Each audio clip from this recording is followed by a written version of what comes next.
Hi, I'm Neha Narula from the Digital Currency Initiative at the MIT Media Lab. I'm Gavin Andreessen, also at the MIT Digital Currency Initiative. And we are here today to talk to you about Bitcoin. So, Gavin, you were the lead maintainer of Bitcoin for several years. So, tell us a little bit about Bitcoin and what that was like and what that means. I was. Satoshi Nakamoto, the inventor of Bitcoin, kind of handed the reins of the open source software project to me, and I did the day-to-day deciding how the protocol is going to evolve, what securing the network, uh, just watching it grow from a tiny little open source software project to something that actually millions of people are using now, and billions of dollars involved in Bitcoin transactions. It's been fascinating. It's been the most interesting project by far that I've ever been involved in. So let's talk a little bit about the future of this technology. Some people call it the next internet. Do you think that that's a good way of describing it? I think it has the potential to really impact the financial world in huge ways. So it could be the next internet for the way the world of money works.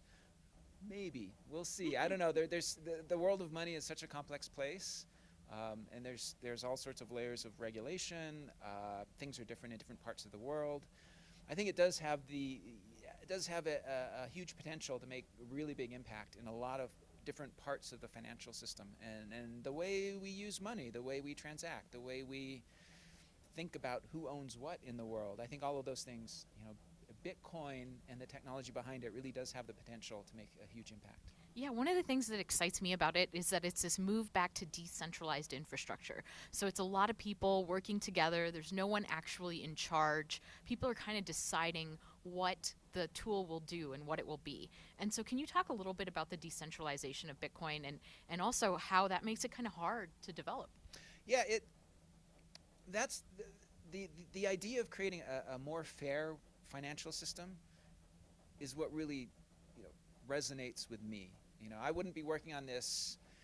I don't work in the traditional financial banking system. I have no desire to work in the traditional financial banking system where it seems like the whole idea is just the rich get richer, and they find more and more ways of squeezing money out of ordinary people.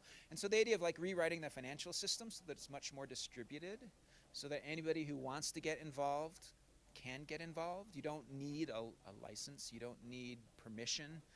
Um, this whole notion of permissionless innovation, I think, has driven all of the wonderful things we see on the internet. And I think that is the reason why Bitcoin may be the internet of money, is just permissionless innovation in the financial world. I think is really important. And that permissionless is really the decentralization, right? It's the idea that anybody anywhere in the world can get involved, can start either working on the software or can start up a business that starts creating Bitcoin transactions to do something Mm-hmm. interesting. And we are seeing that. We are seeing startups happening all over the world. Yeah, that's what's so powerful about it to me is this idea that you don't have to, someone doesn't have to approve, you using this software and you interacting on this platform. It's totally open. It's only limited by whatever anyone can come up with, and that's really powerful. It takes advantage of the sort of innovation of the whole world instead of just inside one company. I should say that's mostly true. You still can be thrown in jail by your government if you do something that they don't like using Bitcoin. So just I think That is true. there has been a little bit of magical thinking, and that if I use Bitcoin, then I'm immune from like SEC securities regulations or what, and that's certainly not true. Yeah. But it is certainly much more open than any of the traditional kind of financial networks that we have today. So, if anyone's been reading the popular press about Bitcoin lately, then they've probably heard that Bitcoin is dead and that we should all just sort of stop bothering. And so, what's the story there? Is Bitcoin actually dead? Bitcoin's been declared dead something like 80 or 90 times in the last 6 years. Bitcoin is far from dead. I think there's more interest. There's been a whole lot of kind of venture capital investment in Bitcoin that I think right now is kind of percolating.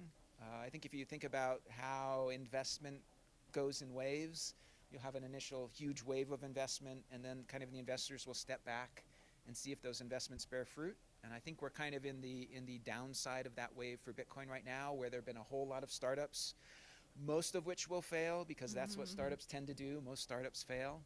But if some of them are wildly successful, then I think you'll see another round of investment, another round of interest, and probably another round of hype. So I think Bitcoin is far from dead. Cool. Great. Well, that means we have a lot of work to do. Thank you. We do. Long way to go.